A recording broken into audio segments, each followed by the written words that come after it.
Hello, hello, everybody, and welcome to Everyday Shenanigans. Thanks for joining me, and the warmest greetings from the High 10. Thank you so much.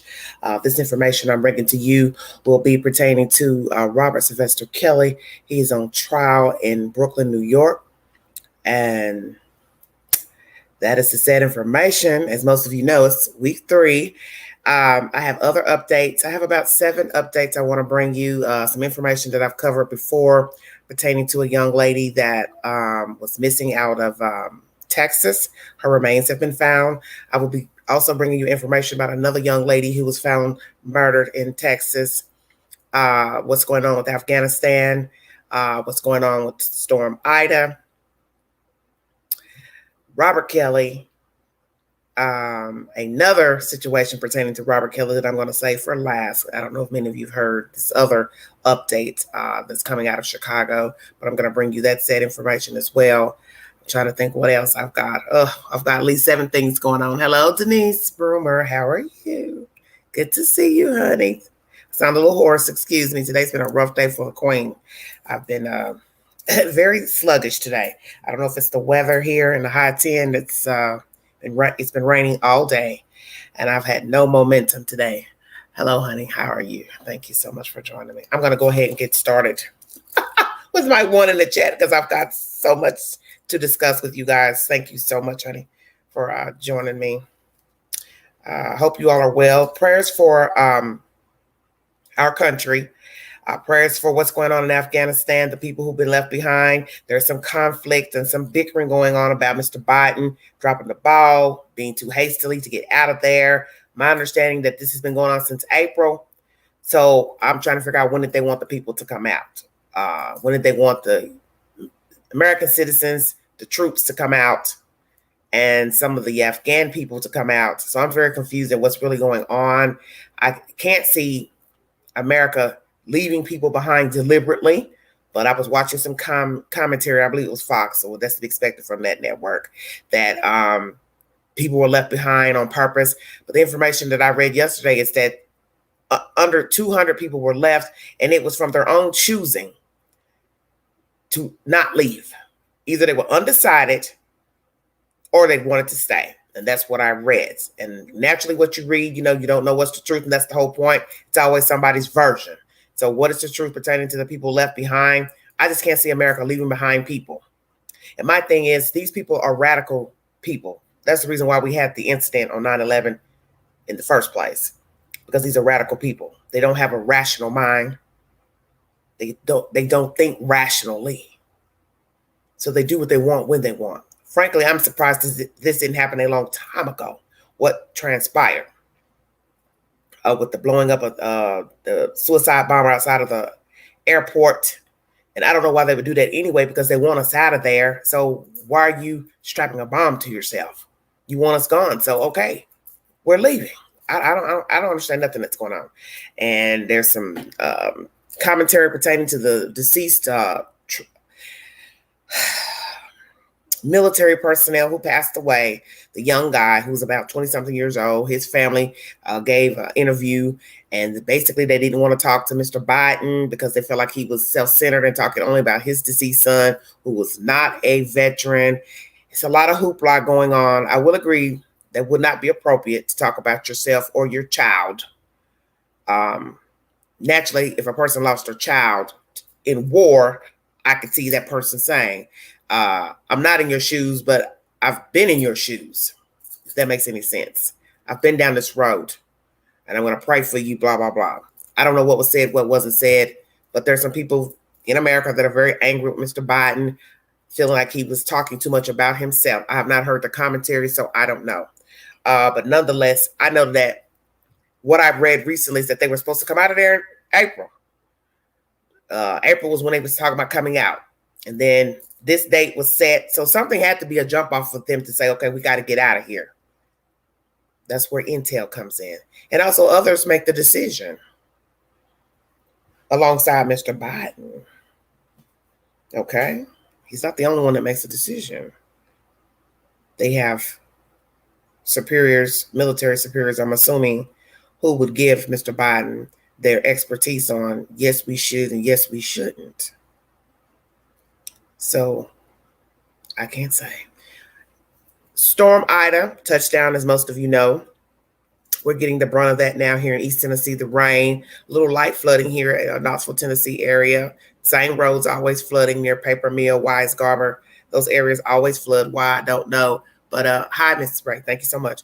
That's to be expected. We don't get a lot of flooding here. We get a little bit, but nothing to the magnitude of the Midwest, out west, the bottom states that are flat. We don't get that type of flooding. But I'm going to bring you information pertaining to Ida. And then I'm going to go into my other commentary. I have 7 updates to bring you. So this will probably be a very winded live, but I'm bringing you updates to things I've already talked about. Thank you all for joining me. The two that's in the house. Thank you so much. WGN-TV is my first source. 2 dead, 10 injured in highway collapse in Mississippi during the aftermath of Hurricane Ida. 2 people are dead and 10 others are injured after a highway collapse in George County, Mississippi during the aftermath of Hurricane Ida. Troopers say both lanes of Highway 26 collapsed around 10:30 p.m. on Monday night. Officials have tentatively identified the 2 people that were killed but are not releasing their identities at this time. Of the 10 people who were hurt, 3 of those injuries are reportedly life-threatening. 7 vehicles plunged into the 50-foot ditch after the highway collapsed. WGNTV.com is the source. When you go into this article, you will see, 1, 2, 3, 4, 5, 6, 7. 7 photos pertaining to the incident. They had to use a crane to pull the cars out of the hole, 50-foot hole. As they state, the officers are in the early stages of the investigation, but are confident this horrible tragedy was caused by flash flooding during the aftermath of Hurricane Ida. Okay, it says here that George County, Mississippi received 14 inches of rain since Sunday. The area was also under a flash flood warning. Highway 26 will remain closed until further notice. So if you live in this area of George County, stay your butt in if you don't have to go out. That is what has been recommended from day one. Whenever there is rain, heavy rain, you should not be out on the roads. You're assuming the road is going to stay paved. It doesn't work like that. Hello, everybody, chat. It doesn't work like that. So imagine at night, you're riding, doing you, trying to get on your way to wherever you're going, and you plummet 50 feet down into a hole that was made because the flood waters dissipated the road, broke the road open. So this is why they tell you don't get on the road. But people don't listen. People will still drive and stand in water, assuming it's not high, and then their car gets washed away and they drown. Listen to what they're telling you. Stop driving on the roads. Don't drive on the roads. And from my understanding, a few of the injuries of the people who went inside the hole, it's very serious. Got 11 viewing, thank you. It's very serious. Okay, there's some life-threatening injuries to those people who went in that hole. And if you look at these pictures in this article, you will see nose dive down into a hole on top of other cars. Okay, we're talking about several cars stacked on top of one another inside of a hole, 50 feet down. Don't go out on the road. If they ask you to stay inside, that's what they mean. Stay inside. Prayers for Mississippi. This is in George County, Mississippi. For those of you who are curious about the storyline, 2 people are dead, 10 injured. Okay, I want to bring you more information pertaining to,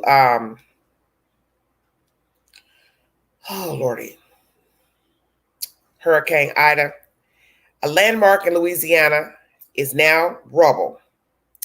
Hurricane Ida destroys Jazz Landmark and second home to Louis Armstrong. Vulnerable brick building on largely neglected block, pivotal to Jazz. Oh, Lordy. Sorry about that.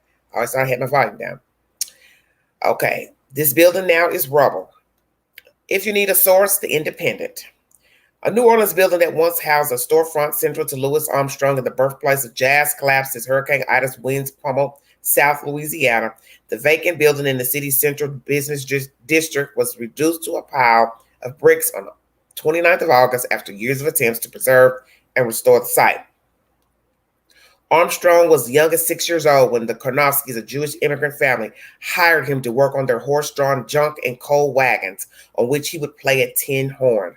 The family loaned him on his salary to buy a cornet he saw in a pawn shop window. The Karnofsky Taylor shop and residence served as Armstrong's second home, according to the National Park Service. The building is listed on the National Register of Historic Places.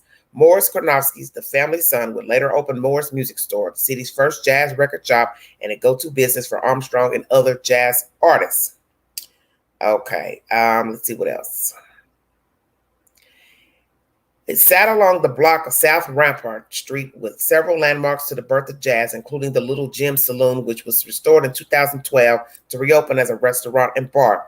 But the remaining buildings have largely been abandoned, and their advocates have warned city officials and reservations for years that the endangered locations risk being erased from the city's fragile landscape by extreme weather, ongoing neglect, or overdevelopment. The renovated Little Jim Saloon, which in its heyday in the early 1900s, hosted jazz legends Jelly Roll Morton and Buddy Bolden, among others, also sustained damage during Ida. A wall with a massive mural of Bolden by artist Brandon Odoms, aka B. Mike, also collapsed during the storm, and you will see in this article nothing but bricks lying down. It's gone. And the building that's remaining has jazz greats photographs, the murals up at the top of the wall. This is it's horrific. And I'm going to say this personally. When I was in New Orleans a month and a half ago, there was parts of the city near downtown that I thought needed revitalization. The first thing I thought was, okay, they've had some years to rebuild. What's going on with this city? Why is it still looking it just looked unkempt, the area that we were in. Because we were out, driving around, of course, and I was looking around. I was thinking, something's not right here. The bridge looked dirty, had black marks on the bridge, and I'm thinking, man, all these cars driving on this bridge. Hell, can this bridge hold all the traffic? Because it looked like there were like little fires or something, and it was dark marks all along the walls of the bridge. And I just thought, this whole area just does not look good. It didn't look good to me. And I was just really curious of why a city that's been rebuilt still had an area, probably more. I didn't get to see all of the city, unfortunately. But this one little area near downtown, just, I don't know, something about it, it's just unkempt to me. Now we find out this building has crashed, the home of Louis Armstrong, because of the high winds. And this is sad that they didn't, revitalize this area, because they said the whole block was not in good shape, from what I'm hearing. Let's see.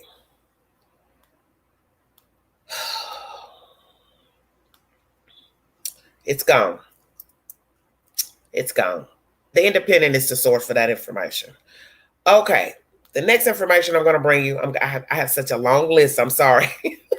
I just want to make sure I get it all out to you guys.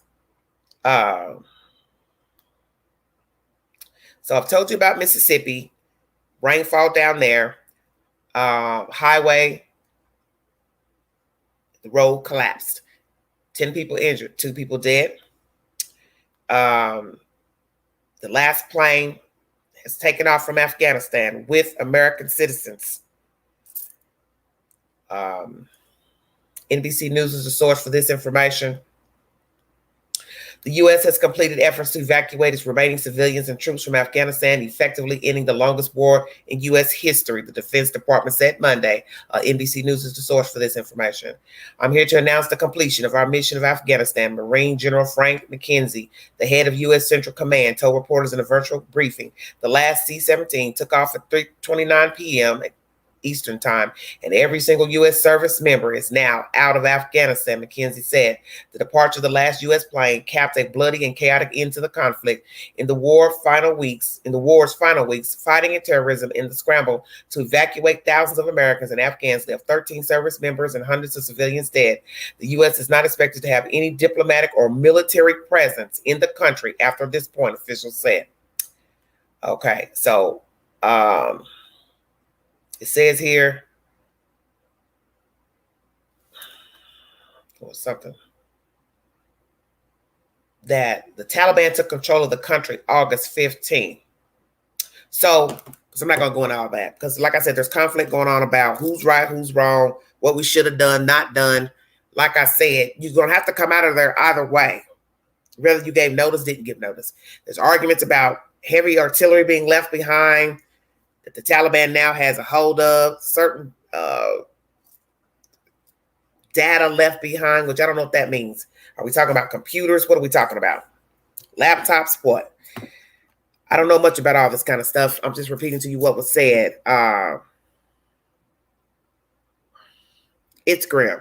Right now, a lot of people, as I stated, are very angry with Mr. Biden by his commentary pertaining to talking about his son, and now this mess about leaving things behind, leaving other U.S. citizens behind. But as I stated a little while ago, my understanding is that some of the people didn't want to leave or were undecided about leaving. So I don't know what's the truth.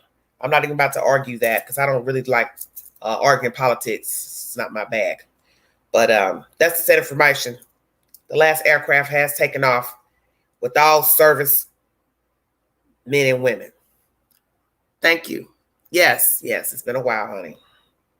It's been a while. Okay. The next set of information I'm going to bring you is pertaining to this crazy bat off the West Coast. Then I will get into Shawtyeria and the R. Kelly saga that's going on. Lord mercy. KKTV 11 News is the source. Woman found guilty of child abuse after a false wall was found in a Colorado Springs daycare with more than 24 kids in the basement. And I did go from article to article trying to get you the latest story, because in each article that I went into, they do not give us a sentence of how many years she's getting. It just says, hello everybody, it just says she was found guilty. A former Colorado Springs child care operator was found guilty of child abuse and other crimes after a false wall was found in a daycare. The case for Carla Faith was handed to the 12 jurors around noon Thursday, just 4 days after the trial started. The verdict was read just after 3 p.m. Faith, who at one time ran 4 child care facilities in Colorado Springs, was found guilty of 26 counts of knowing reckless child abuse without injury, as well as charges for running a child care facility without a license and attempting to influence a public servant. The charges stem from 2019 when Springs police officers executed a welfare check at one of her daycares and discovered nearly 30 children behind a false wall in the basement. According to police at the time, the welfare check was initiated following multiple complaints. The Faceplate Mountain Place facility was housing more kids than it was licensed to. The owner, identified as 58-year-old Carla Faith, refused to cooperate with officers. However, officers could hear the noises of children coming from her home. Colorado Springs Police Department spokesperson Lieutenant James Sokolit said at the time, during the investigation, officers found a false wall that led to the home's basement. When officers walked down the stairs, they located 2 adults and 25 kids inside a finished basement. All of those who were under the age of 3 years old. Officers immediately began working with the Colorado Department of Human Services to release the children back to their parents. 3 other facilities would go on to be closed during the course of the investigation. Previous coverage on that investigation can be read here. 3 employees were arrested in 2019 alongside their boss. One took a plea deal, while the other 2, Christina Swager and Caitlin Nelson, were slated to be tried with Faith. Nelson never appeared in court, and a warrant has been issued. Swager was also found guilty of child abuse on Wednesday. Nelson is still on the run and wanted by authorities. So what happened here today was that we were able to achieve justice, said District Attorney Michael Allen, and justice on behalf of every single one of these parents that we have behind me today. Parents that had to live through something that they never would have imagined, having the kids locked in a basement at a place that they were taking their kids to for care. Some place they trusted and felt like they were getting the care that they were expecting to achieve. These kids were put into danger, and every single of these families have been impacted greatly by what happened to this in this case. And I think it's just something that we should be thankful for. That this jury felt strongly enough about the evidence and came back with a pretty fast verdict and found both defendants guilty of all charges. So she's been found guilty on all counts. KKTV 11 News is the source. They did not give a sentence how long she'll get. So I have no idea Each article I went into will not show what the sentence is. This is possibly one of those cases where she's got to get her affairs in order, so they're going to give her a sentence later down the road. That's the information by News 11, coming out of Colorado Springs. Thank you for joining me. If you want to donate to the channel, $BigAngie129 Cash App. Thank you all so much. We're going to talk about Miss Shawtyeria. Wait, before I do that, oh Lord, so many updates. This is pertaining to the storm Ida. I do not know why you people want to keep going out. This is why that people are dead in Mississippi. Drove on the road, didn't know the road was had a hole in it, 50 feet down. 2 people are dead in Mississippi. 10 people injured because the cars went in a hole 50 feet down because the road broke open. I can't even imagine the horror. I don't want to imagine. I just saw the pictures. They're horrible. Now a man has been eaten by an alligator in Louisiana. Let me bring you that update. God bless me. I'm on a road tonight. Oh, Jesus help me. Hold on one second. Let me see. Look, if I can find it. This is about crazy. Okay, hold on. Okay. So, if you need any verification for the information I brought you, I have brought you a source to each story. CNN is this source. A Louisiana man is presumed dead after an alligator attacked him while he walked in flood waters. Authorities in Louisiana are investigating an apparent fatal alligator attack on a 71-year-old man as he walked in flood waters following Hurricane Ida. The man was attacked and apparently killed by the alligator Monday outside his home in Slidell. His wife told the Tammany Parish Sheriff's Office. Slidell is about 32 miles northeast of New Orleans. The woman was in the couple's house in Avery Estates when she heard a commotion and saw a large alligator attacking her husband, she told authorities. She immediately ran to her husband's aid in an attempt to stop the attack, according to a news release from the sheriff's office. Now, I want to know what the hell did she take out there to try to fight an alligator? Okay. She pulled her husband out of the water after the attack stopped and went inside to get first aid supplies, according to the release. But when she returned, she realized the severity of his injuries, so got into her pirogue, a long, narrow canoe, to go to higher ground about a mile away, she told authorities. When she got back, her husband was no longer there, according to the release. The sheriff's office used high water vehicles and flag boats to try to find the man, but those efforts have been unsuccessful. This is CNN.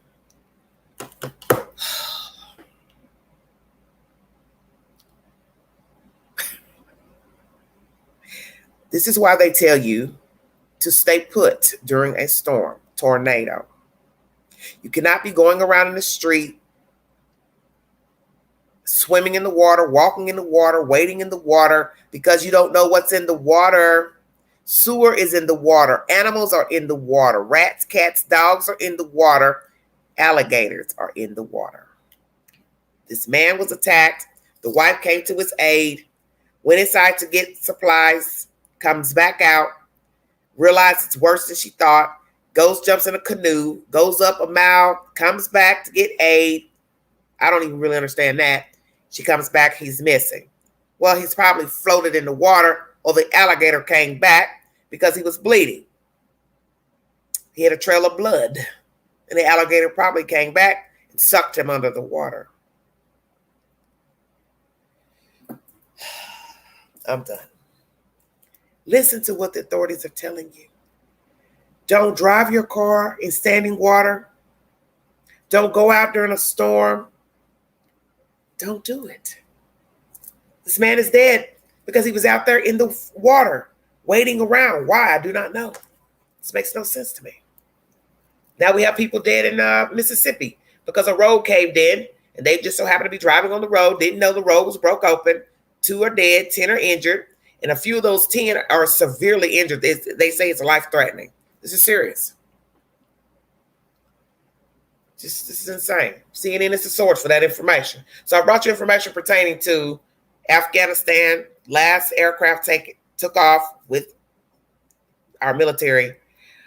The woman in Colorado who had the illegal daycare, she's been found guilty on all charges alongside one of her workers, and one is on the run as I speak. This man being eaten by an alligator, possibly sucked up under the water after the wife took off to go get help. I'm just trying to recap everything I've talked about. The Louis Armstrong building has collapsed in New Orleans. It is rubble now. Make sure I'm touching on everything. Prayers for the people in Louisiana and Mississippi and any other states that have been affected. Okay. I'm going to go ahead and get into my main two stories. I'm going to be bringing you two stories, two sources pertaining to this information, because each story has something different that another one does not have. I'm going to start with ABC 13. Thank you all for joining me. Hi, everybody. ABC 13 is the source. Houston man charged with murder after missing woman's body found in Brookshire, police say. Shawtyeria Waits was last seen July 25th entering an apartment on Chimney Rock.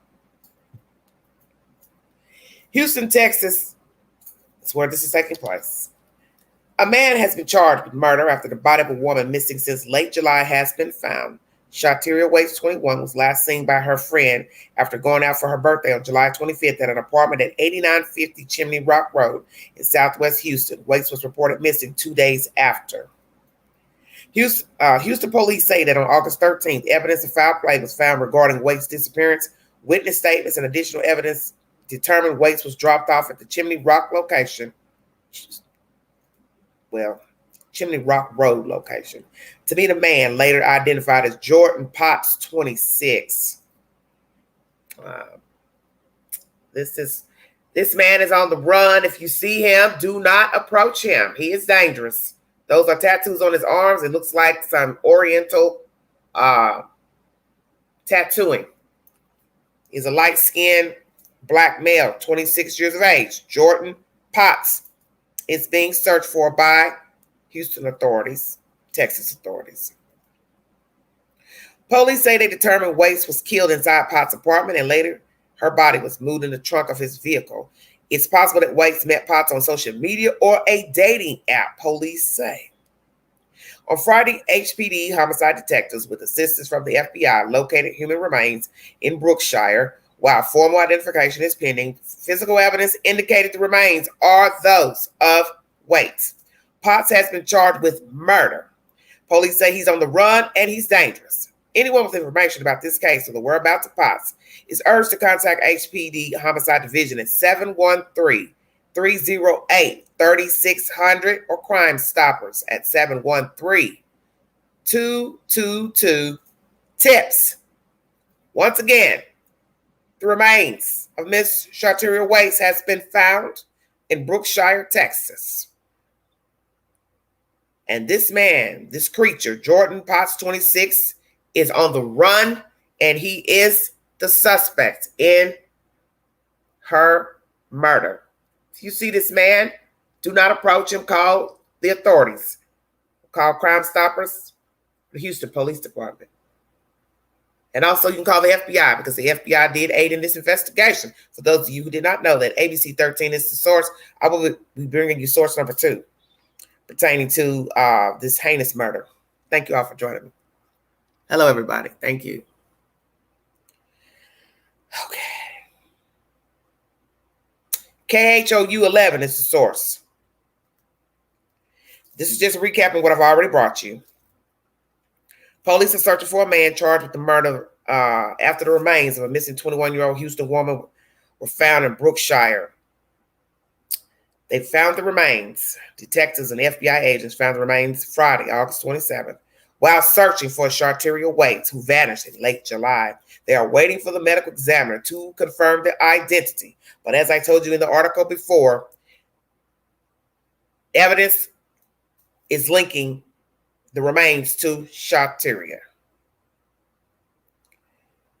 Jordan Potts, 26, is charged with killing Waits, but he is not in custody. Jordan Potts is wanted for murder in the death of Shawtyeria Waits. He has tattoos on his right arm. Waits was last seen on July 25th after she was dropped off at the Villages of Meyerland Apartments on Chimney Rock near North Braeswood by two friends. Okay. According to Quanell X, and many of you have probably seen this African-American gentleman, he's been speaking on behalf of the family pertaining to the disappearance of Miss Waits. And this is commentary from Mr. Quanell X. Waits and her friends were invited to the apartment complex by a man they met at a strip club.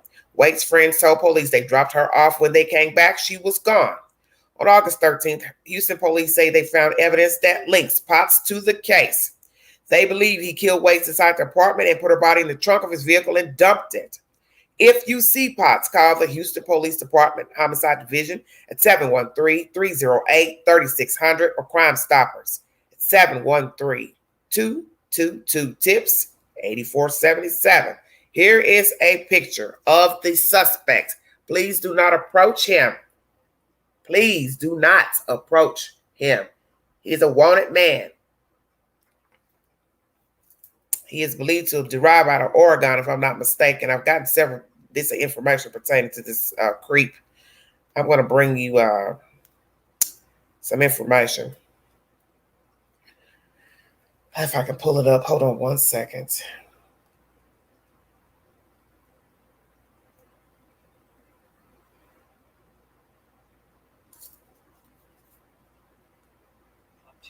Waits. She had been missing since July. Police are looking for this man, 26-year-old Jordan Potts. He's charged with murder. Take note of these distinct tattoos on his right arm. Police believe Waits was killed inside Potts' apartment. Okay, that's the sad information there. I'm going to go back and let you all hear something from the authorities out of Houston, Texas. Thank you all for joining me. Hello, everybody. Let's see if I can get this video to play. 1 second. We will see. Well, I did have it. Oh, man. I don't know why I can't ever find things when I'm looking for it.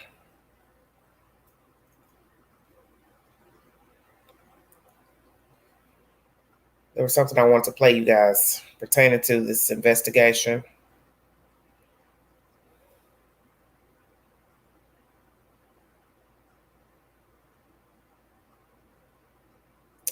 Now I can't find it.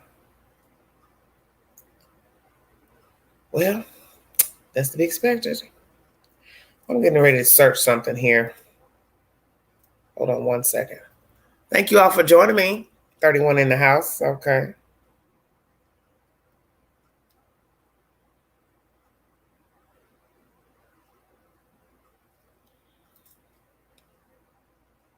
One second.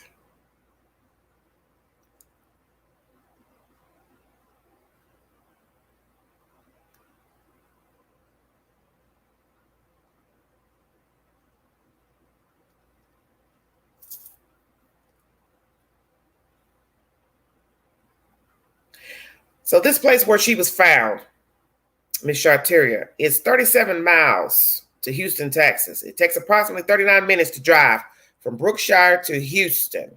So what we have to ask ourselves is, what was she doing there? Why did he take her there? I'm very confused by this information pertaining to this young lady. And why I say this is because allegedly she and her friends met him at the strip club. He was spending lots of money. They followed him to his apartment. But the first few articles pertaining to the story says he didn't live in the apartment. The apartment was vacant. So what are we saying? He did live there, but got evicted, or he turned his keys in, or he not turned his keys in, but he kept the apartment, didn't move all the way out, or didn't turn the keys in, was evicted, gave notice. What are we saying? because I don't understand what's going on with this story. Hold on, I gotta turn my camera off. This air is killing me. Hold on, you guys. I'm having a crazy moment here. Hold on 1 second. There's too much air blowing on me. 1 second. Thank you so much.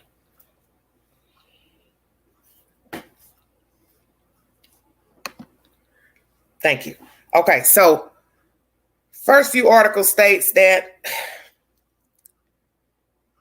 went to the apartment, dropped her off, left, come back, nothing. Phone dead, no answer, whatever. All that was iffy to me. And many people speculated what they want to speculate pertaining to that incident. You don't know what to believe. But what I have the problem with is the apartment. Did he live in the apartment or not? Was he still a legal resident in that apartment? Because you're talking about scuffling and huffling with somebody once they turn a corner. That would make noise if indeed he did not live in the apartment where the girl went. Why didn't the friends walk her to the door? Why didn't the friends walk her? Hey, we're going to walk you to the door and make sure you get in. So he can see us standing here and know that we know you went to this door. See, that's how you handle business. And it's not to say that he wouldn't do something tricky to her, facetious or whatever, felonious once the door is shut. But he will also know that they saw his face and the location of where she went into. See, you have to handle your business, because once you're alone with a person and nobody knows where you went, who the person is, all bets are off if something jumps off, which something jumped off. Then he took her 39 miles down the road. I just read to you the distance between Brookshire and Houston. So why the hell you take her all the way out there? What's out there? What's the evidence that they found that linked Mr. Potts to Shawtyeria? I'm wondering about that. Why did he kill her? That's first and foremost. Whose apartment was it? Was he legally living in the apartment? Why were they telling the public that he didn't live in the apartment? Why didn't her friends walk her to the door? How did he get her into the trunk? What did he put her in? Because you have to put a person in something to put them in a trunk. Or did he carry her out like she was drunk, high, put her in the front seat? And people have done it before. Nobody saw anything. Where are the surveillance cameras on the property? Do you see what I'm saying? Why hasn't this man been seen since this girl went to that door and went in that apartment with him? I find that odd. Information I got, I wanted to play, but I can't pull it up for some reason, that they have his car. They have his car. So how did you all get his car without getting him? Where was the car? They said he wasn't at home. So where is home? Brookshire? Or this apartment? Big wheels keep on turning. Queen stays woke. What's the truth pertaining to this girl and this guy? How did she meet him? Online? What? He came to the club. She told him to come to the club. What? He's a random guy in the club spending money. He asked her. What? Been stalking her. What? They've messed around. What? They've dated. What? Because it don't add up. It doesn't add up. See, ladies, be careful. The people you fool with, the people you meet, the people you invite to your home, meeting people, it is dangerous out here. It is dangerous. Yes, it is. Because you don't know people. As my aunt once said, you're assuming that the person that you're inviting over, the man, for whatever reason, whether you know him, don't know him, whatever, know of him, you assuming he's going to play fair.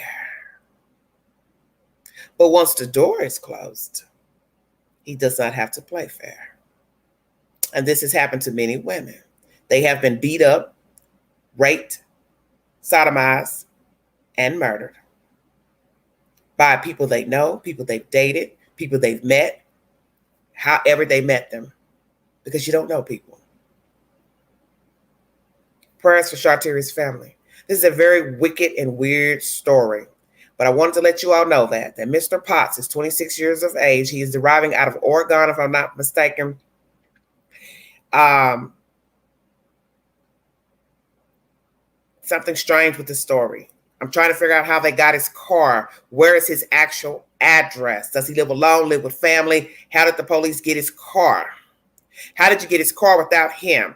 So that means he's out here hiding around. That's why I want to play you the audio, because that audio, the video gives you more information on how they came about to locate his car, this and that. It's not a lot of details, but it just gives you a little bit of them letting you know the FBI, the police were working together, was searching for her. Reporters asked, well, what is the evidence that led you to find her? That's another thing. What is the evidence that led them to go out to Brookshire? They asked, did she meet him on a date site or social media? Police says it's a possibility. FBI did aid in this investigation. Thank you, Jesus. Because we have had many complaints that African Americans do not get the fair play when going missing. Our children go missing. They don't get the airtime such as white children and white people when they go missing. So I want to thank the FBI for intervening and helping find Miss Shawtyeria. And that is even worse now because she's not alive. So we have to ask ourselves, what led them to Brookshire, Texas? What the hell's in Brookshire? You're talking about a 40-minute drive. What is there? Where is he? They also said possible law enforcement, he may be hiding out in a homeless camp because naturally he doesn't have his car. So that means he's on foot, so he's even more dangerous. Just saying. Hello, everybody. Okay, Terry, congratulations, honey. Thank you. So the point is, what's in Brookshire? Why was she found out there? Why did he dump her out there? Why did he even kill her? Why didn't her friends go to that damn apartment door to make sure she was okay? And now I wonder, what do they think now? How do they feel about dropping her off and not going to the door so this guy could see that somebody has seen her go in this apartment? How do her friends feel now? Because, a lot of questions were circling around. Could this be a setup? Did the girl set her up? Did she know the guy? Didn't know the guy? What is the 411? And hell, why did he kill her? That's the main point. Why did he kill her? Shawtyeria Waits remains are believed to have been discovered in Brookshire, Texas. When I get more information pertaining to this horrific story, I will bring you this update. Okay, I'm going to go back in to my my database and bring you more information. As most of you know, Shawtyeria went missing. She's now been found deceased. A woman got shot up 50 times in her garage. Very strange story. I will try to bring you an update pertaining to that this week.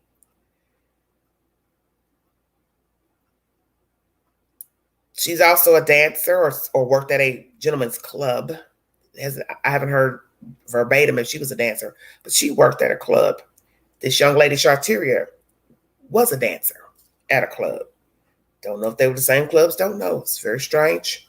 But Texas is hot right now. I don't know what the hell's going on out there, but the block is hot with men killing African-American women. There's another story coming out of Texas I want to bring you an update to that's very strange. And this is by ABC 13 if you need a source. Thank you all for joining me. Popular Instagram model found dead in Richmond apartment was strangled. The model, whose real name is Janae Gagnier, was found dead in her apartment. Very beautiful girl. Very beautiful girl. Instagram model Miss Mercedes Moore, whose real name is Janae Gagnier, or Gagnier, was strangled, authorities say. Now investigators are trying to look into how she and her alleged killer, who was also found dead, are connected. A popular Instagram model found dead in an apparent murder-suicide in Richmond was strangled and suffered a traumatic concussion, the Fort Bend County medical examiner told ABC 13 Tuesday. The model, identified as 33-year-old Janae Gagnier, was also known as Miss Mercedes Moore on social media. Her death has been ruled a homicide. I will show you a picture of the young lady. Gorgeous. She's no longer living.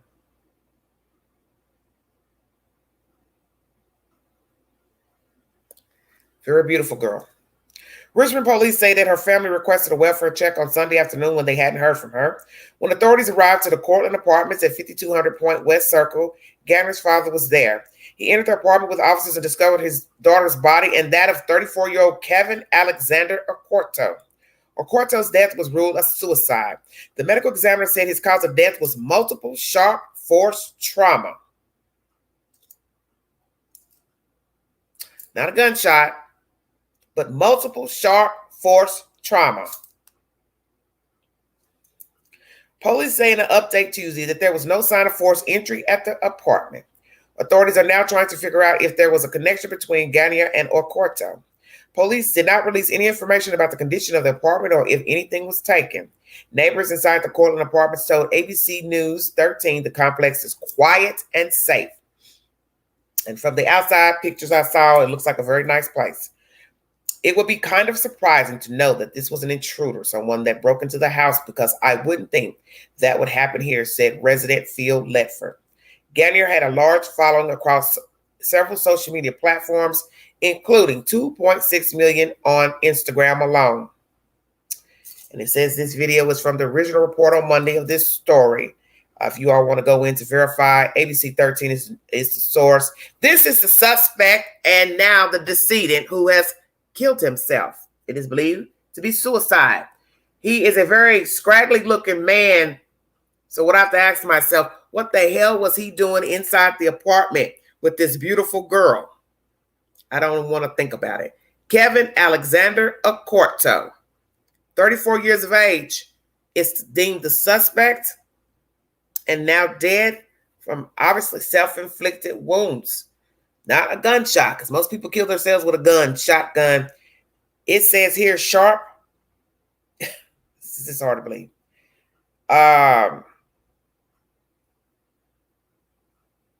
Hold on. Multiple sharp force trauma. Yes, he is a coward. Hi, John. Hi. Hi, sweetie. How are you? Thank you. Hello, Air Force. Thank you, everybody in the chat. Yeah, she's a very beautiful girl. This is the victim. Miss Moore, Instagram model. Over 2 million followers, Instagram and other social media platforms. So here we go. What happened to her? Who is this guy? Because this is not a nice looking guy. He looks very scraggly in this photograph. I guess it's a driver's license photo or some type of photo. Were they messing around? Was he a friend, an acquaintance? Something jumped off in the conversation. He got mad. She didn't want to comply with whatever he was talking about. So he killed her and then he stabbed his damn self. It takes a lot to stab yourself. To listen to what I'm saying. I ain't never stabbed myself, but I got enough sense to know you got to be crazy as hell to stab yourself. Shooting yourself is one thing. That's the normal way a person kills him or herself. But to stab myself, keep stabbing myself, who does that? Okay, I'm dead. Literally, it's crazy. Prayers to her family. Prayers to the family of Miss Shawtyeria waits. She has been found in Brookshire, Texas, for those of you coming into the chat late. ABC 13 is the source. Let me show you a photograph of the suspect, who is also a decedent now. A very scraggly looking 34-year-old man who looks very old for his age. Were they messing around? Was he her boyfriend? Side piece? New piece? I don't know. Sugar daddy? I don't know. No disrespect to the decedent, but he doesn't look like somebody that she would be dating. That's all I'm saying. I don't know. Maybe they were friends. He made a move, made a pass, and things jumped off inside that apartment. Very sick. I'm now going to bring you commentary pertaining to Robert Sylvester Kelly, who is on trial for racketeering and said charges in the great state of New York. His trial is a federal trial taking place in Brooklyn, New York, as most of you know. I saw something very crazy today on the news pertaining to this crazy-ass man. There was a white man playing a bagpipe in front of the courthouse. And I looked and I said, wait a minute. Then they had a long sheet saying free R. Kelly, and some white folks was holding the banner. An older white man was holding the damn banner. I said, I know I ain't had no coffee this morning, because what in the hell am I looking at? It's crazy. So he got old white men rallying for him. Would that surprise any of us? Okay. Lord have mercy. When I say Satan's a liar and a thief, oh God, I'm dead. Okay. New York Times is the source. 5 accusers, 4 women and 1 man, have now testified that the singer had sexual contact with them when they were underage, including a woman who described being raped. The title of the video, well, the article says, R. Kelly got angry if women broke his rules. Ex-assistant says, there is an ex-assistant, Miss Mayweather, who has given testimony yesterday and today in Brooklyn, New York, and I will read you that information. One of R. Kelly's former assistants described the singer's system of strict rules for the women in his orbit and the anger he displayed when those rules were broken at his racketeering trial resumed Tuesday in Brooklyn. The new testimony came day after Mr. Kelly's first male accuser testified that the R&B star offered help with his music career in exchange for sexual favors. The man who testified under the pseudonym Lewis told jurors that he was 17 when Mr. Kelly began making sexual advances toward him. 4 women have also testified that they were underage when their encounters with Mr. Kelly began, including a woman identified only as Addie, who on Monday described being raped by the singer in a dressing room after a concert. Mr. Kelly has denied the accusations and pleaded not guilty to a racketeering charge and 8 counts of violating the interstate anti-sex trafficking law, which is the Mann Act, MANN, for those who do not know. Prosecutors have accused Mr. Kelly, 54, of running a decades-long criminal plot to prey on women and girls for sex with the help of a network of associates and employees. Mr. Kelly is not charged with rape or sexual assault, and many of the specific accusations against him fall outside the statute of limitations for those crimes, which most of you know that and have said, those who are R. Kelly fans, why now? Why are you talking now? All this is old, blah, blah, blah. We've heard it, and they're letting you know, yes, that is true, that these accusations against him fall outside the statute of limitations for those crimes, but a racketeering charge allows prosecutors to present evidence of any related potential crimes. Check back here for updates as the 9th day of Mr. Kelly's trial unfolds. I'm going to give you a rundown of what's going on in the court today. An assistant for Mr. Kelly described in great detail the strict rules the singer's female guests were forced to follow and the anger that erupted from the singer when they were broken. The assistant, Suzette Mayweather, recalled that Mr. Kelly once confronted her over conversations she had, that violated his rules. Miss Mayweather said she had discussed Mr. Kelly and his personal life with a woman she identified as Dominique, and most of you have heard of Dominique. She's the one who ended up cutting all her hair off short and wearing the manly-looking clothes. And it has been said that her hair got cut short because Mr. Kelly had pulled that baby doll's pretty hair. She had beautiful long hair when she first met Robert Kelly. She cut it short because he probably pulled out chunks of her hair. She cut it off. Okay. Miss Mayweather said she had discussed Mr. Kelly and his personal life with a woman she identified as Dominique, with whom she said Mr. Kelly was in a relationship. When the singer found out they talked about him, he became enraged, she said. This particular incident was the first time ever, Miss Mayweather said Tuesday, before pausing as her voice broke with emotion. It was the first time that I had ever seen Rob really upset. She added, it wasn't the tone, it was the look in his eyes. At first, Miss Mayweather said she tried to explain that Dominique had initiated a conversation, but she grew scared by Mr. Kelly's reaction and ultimately took the blame, she said, because I feared for her in terms of what the repercussions would be. During cross-examination, Deborah L. Cannick, one of the singer's lawyers, questioned Miss Mayweather about whether she may have misunderstood Mr. Kelly's demeanor. Do you know if he'd been sleeping? Mr. Cannick asked. Do you know what he was doing prior to his conversation with you? Several of Mr. Kelly's accusers have described to jurors the strict rules that Mr. Kelly forced them to follow. They said they were told to call him daddy and to seek his permission to leave the room or use the bathroom. But Miss Mayweather, who testified over 2 days this week, was the first of Mr. Kelly's employees to provide extensive details of that system of restrictions. She told jurors she first met Mr. Kelly in the late 1990s and that the singer came to be like a brother to her. She started working for him in 2015 as a personal assistant, including at his Chicago area studio, which was known as the Chocolate Factory. During her time working for Mr. Kelly, Ms. Mayweather testified she recalled at least 2 instances when she overheard or later learned of the singer's physical abuse against the women he was with, though she had said during cross-examination on Tuesday that she never saw him hit anyone. So let's go back. She recalled at least 2 instances when she overheard or later learned of singer's physical abuse, but during cross-examination on Tuesday, she said she never saw him hit anyone. She said she was also aware of the rules Mr. Kelly imposed on the women and was responsible for helping to maintain them or notifying the singer when they were broken. Failing to uphold the rules could lead to pay cuts, she said, and after the incident with Dominique, Mr. Kelly both docked her pay and asked her to write a letter of apology.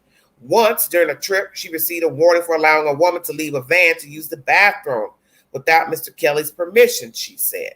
Ms. Mayweather told jurors that women were forbidden from looking at or speaking to other men and described their behavior as highly controlled, even in mundane activities. When they walked through the elevator, once the door closed, Ms. Mayweather said they faced the wall, never turned around. When asked how many of Mr. Kelly's female guests regularly did this, she responded, it was all of them. New York Times is a source. Where do I begin? I'm tired of wearing these glasses.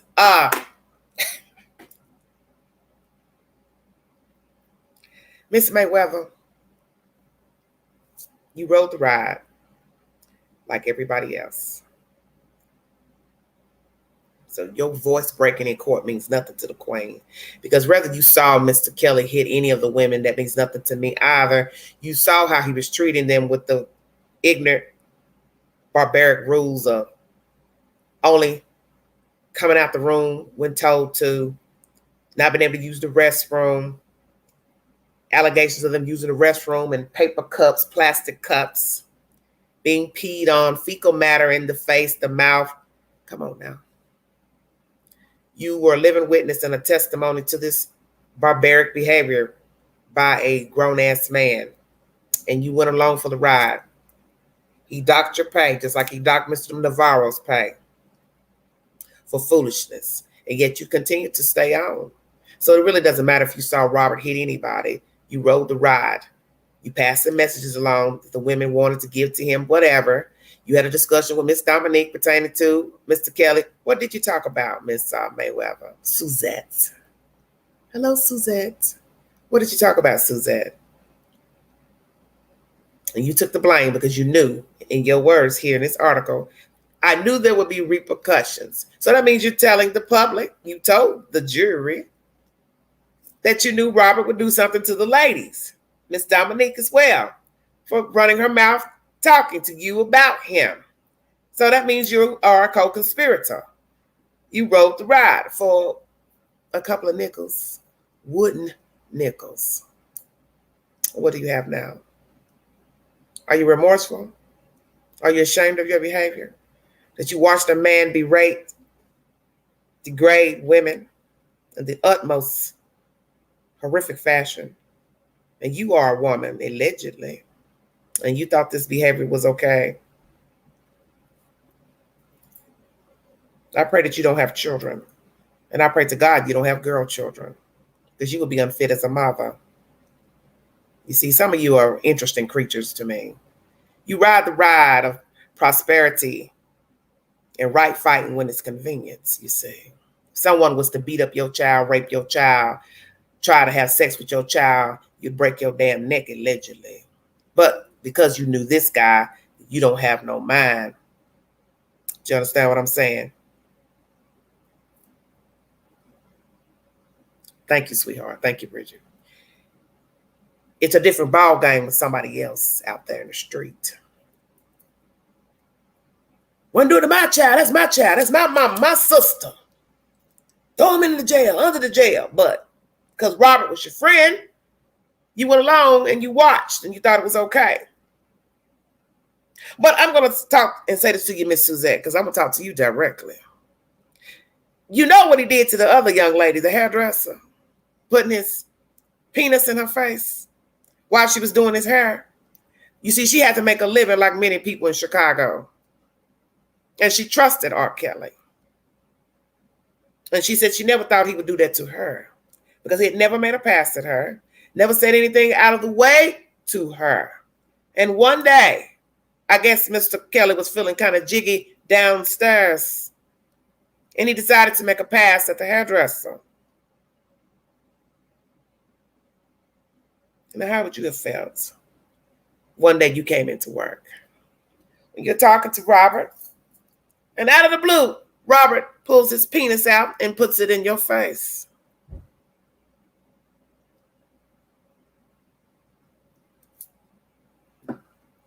Then what would your story be? I'm going to say this and excuse my language because I'm trying to refrain from using profanity during my lives. You are a trick bitch. I said that.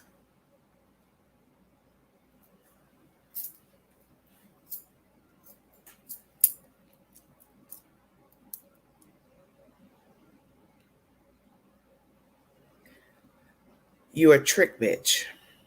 You see, you're like a lot of people. You ride the ride with things. And you're only a right fighter when it's convenient.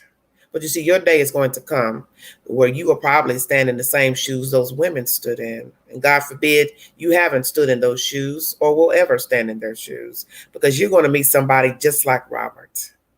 And the sad part will be you will like him just like they liked Robert. And as the old folks would say, you'll be washing his stinking drawers and sniffing them because you got feelings for him.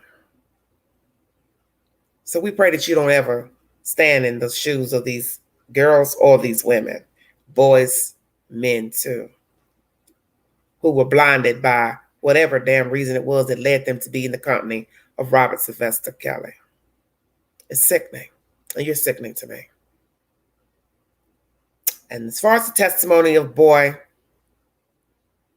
Doe 1, male,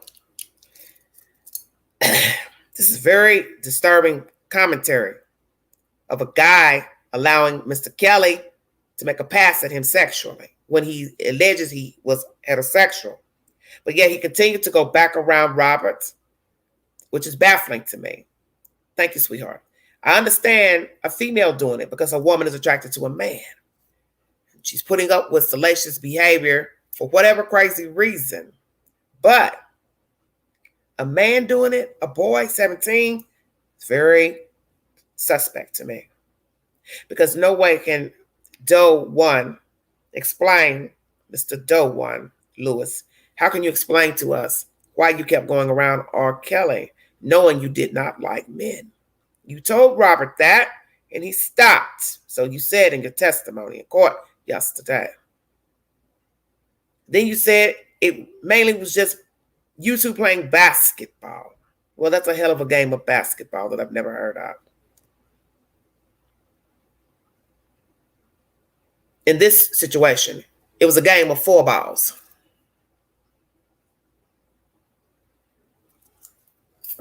Stop this foolishness. You were so desperate, like many people, to be number one, to be important, to be validated. You're not the only person that wants to be famous. I want to be famous too. But not like that. And in the end, the lawyers, the prosecution asked you, did you get what you were looking for from Robert Sylvester Kelly? And you told them no. Robert didn't give me nothing. Now, the only thing Robert has given you is a bad reputation, because now people are going to find out who you are. You know this. And then they're going to deem you bisexual or homosexual. How is that going to work? And God forbid you have a lady friend, girlfriend, wifey. Imagine that. Your family your friends, your job. God forbid you have children.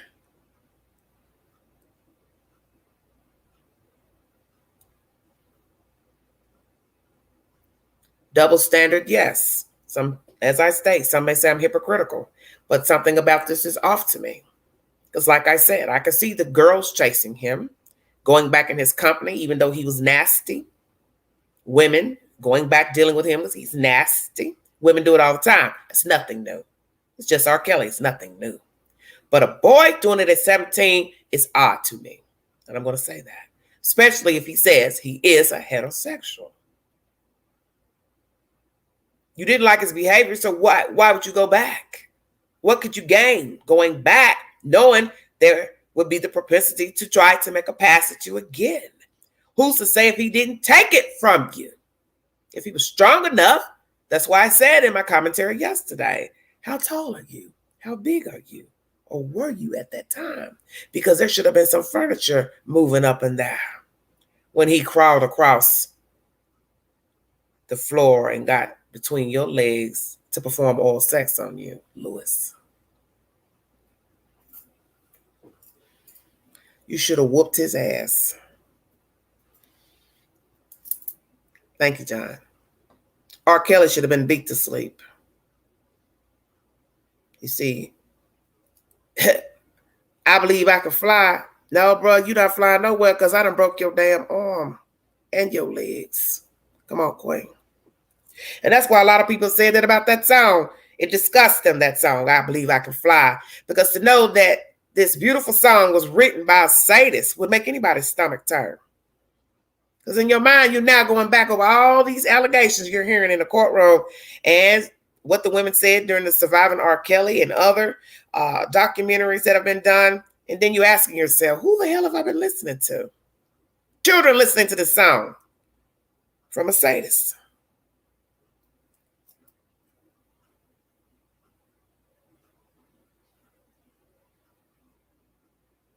You've been listening to a sadist.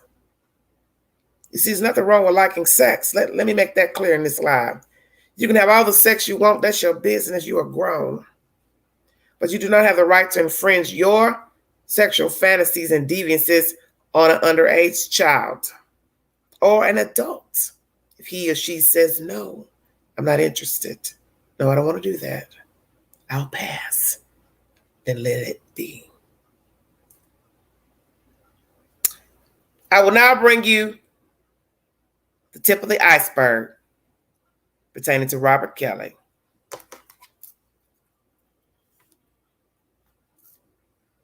Some of you will not be prepared for this information I'm about to bring to you. It is a headbanger. 1 second, please. Sorry it took so long, but I wanted to save the best for last, the R. Kelly situation and the information about Miss Shawtyeria. If you need to find out what I talked about in this live, I've talked about Ida, road breaking down in Mississippi from the storm, Colorado daycare worker being owner, found guilty on locking children in a basement. One of the co-workers also found guilty, said charges. The issue going on in Afghanistan, the last aircraft took off with the last service people from Afghanistan. The Louis Armstrong building has fallen down in New Orleans from the high winds. Just trying to make sure I touch on everything that I talked about for those who are coming into the chat late. Hold on 1 second. I'm trying to get this thing don't want to pull up at all. Okay. All righty. Shawtyeria remains have been discovered. There is a person of interest in her murder, Mr. Potts. He is on the run. If you see him, do not approach him. I also brought you information about a beautiful young lady who was found strangled in her apartment. She was an Instagram model out of Texas as well, Richmond, Texas. And the guy who killed her killed himself with sharp instruments. Why, I do not know. What the relationship was, I do not know. Very crazy story. And a very weird looking guy.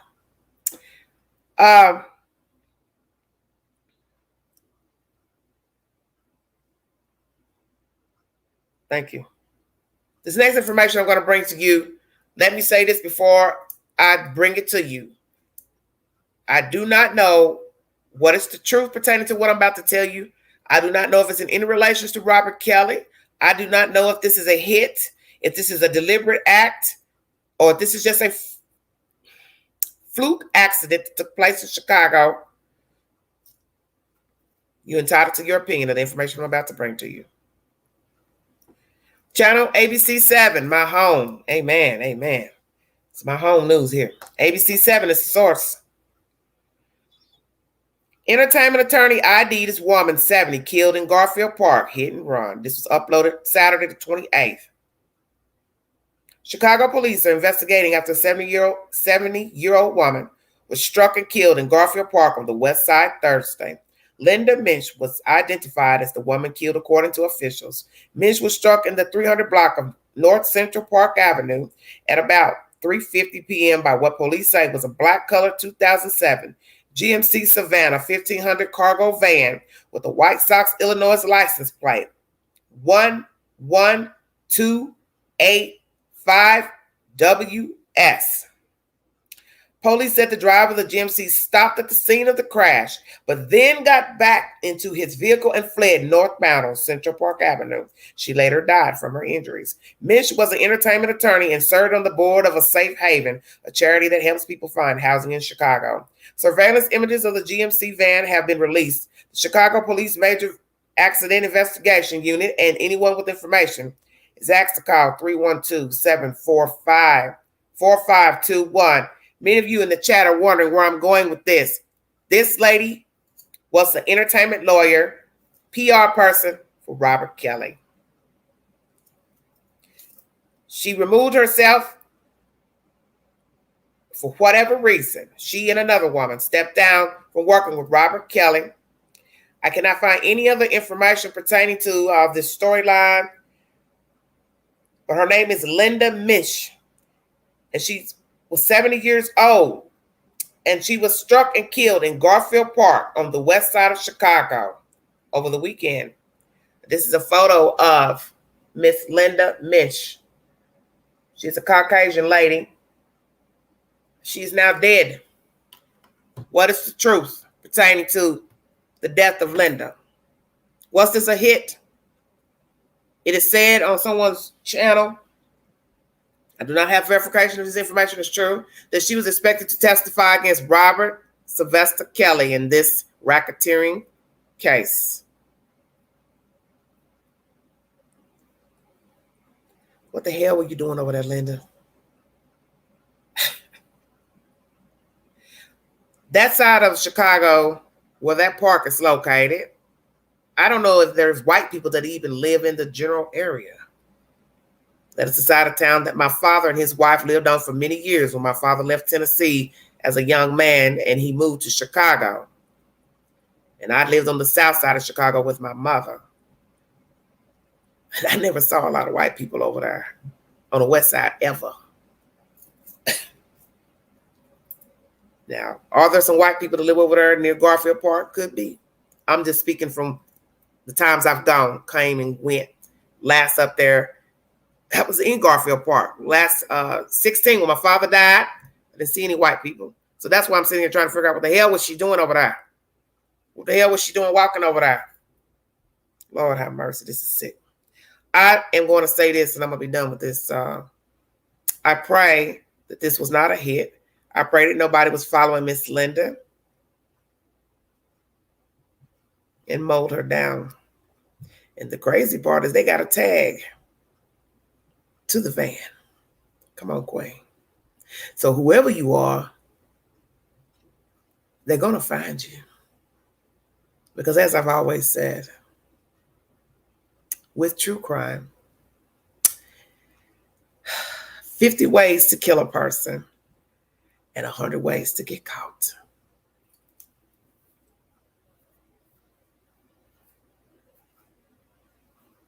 What was Miss Linda doing over there in the park? Did she live over there? Was she visiting a friend? What was she doing? Was this a deliberate hit? because she is expected to testify against Robert Kelly in this trial in New York. Has somebody been watching Miss Linda?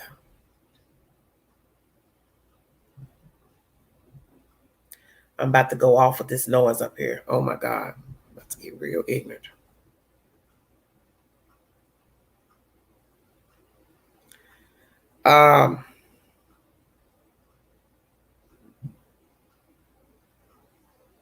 Sad. Really, really sad.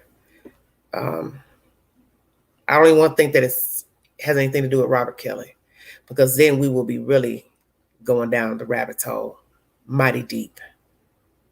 Because my thing is, if she spoke highly of Robert Kelly before she declined to be his PR person, entertainment attorney, why go after her? You have other people who have testified. You already had to have an idea who some of the people were that were going to testify, such as Azriel Clary, other said people. You didn't go find somebody to put a hit out on them. So why would you put a hit out on her? The only way you put a hit out on her is if she had something that you felt would be damning during this, giving a testimony, in court. But my goodness, all this other garbage that people have testified in the past 3 weeks is damning, detrimental. But in the end, you're entitled to believe what you want to believe. See, that's the gist of the story. You're entitled to believe what you want pertaining to Robert Kelly, what he did and didn't do.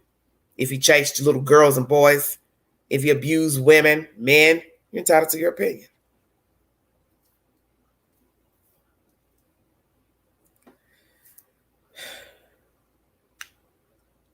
Bridget, people live where they can afford to live. Same thing with living in rural America. People will say the same thing about living on a mountain. Why would you live on a mountain with no plumbing, no hot water, no toilet? It's the same. Come on down the mountain and go find your place to live cheaper. Section 8 housing, or you understand what I'm saying? It's all the same. People live where they can afford to live. And a lot of people like living in the city. They don't want to live in rural America. They don't want to move to the South. They don't want to live in the suburbs. They want to live in the city because that's all they know. That's what they are accustomed to. It doesn't mean that they enjoy the bad weather, off-street parking, climbing 3 flights of stairs to their apartment, elevators not working, crime, but it's what they know. I don't know, Nancy.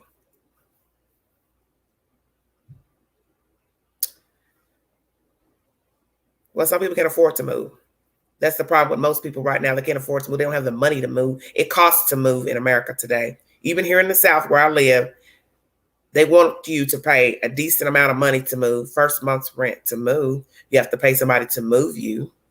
You have to turn on lights, gas, depending on where you're going. If it's a different location, a different county, you have to think about all those type of things. It costs to breathe, literally. I think the average person would move in a better demographic if they could afford to. They had the resources to. Many people don't like where they live now, but they can't afford to move. They don't have the resources to move. I think most of you know this. I want to thank you all for joining me. I'm going to end this live, but I'm praying that this was not a deliberate hit on a 70-year-old woman. Because my thing is, what else could be told that isn't already worse than what we've heard about Robert Sylvester Kelly? And I'm going to say this because I was thinking this today. Robert Kelly has been accused of some heinous crimes against women, men, boys, and girls. He has been deemed a bisexual man, fancies sex with men and boys. And the thought of him performing fellatio on a man was very baffling to me. I'm going to say this in this live. Very baffling to me. Because I would have seen him as the one penetrating the man. We'll say that. But perhaps we've been misled about Robert. He's a doer and a taker. Bottom topper, as they say, in the belly of the beast of homosexuality.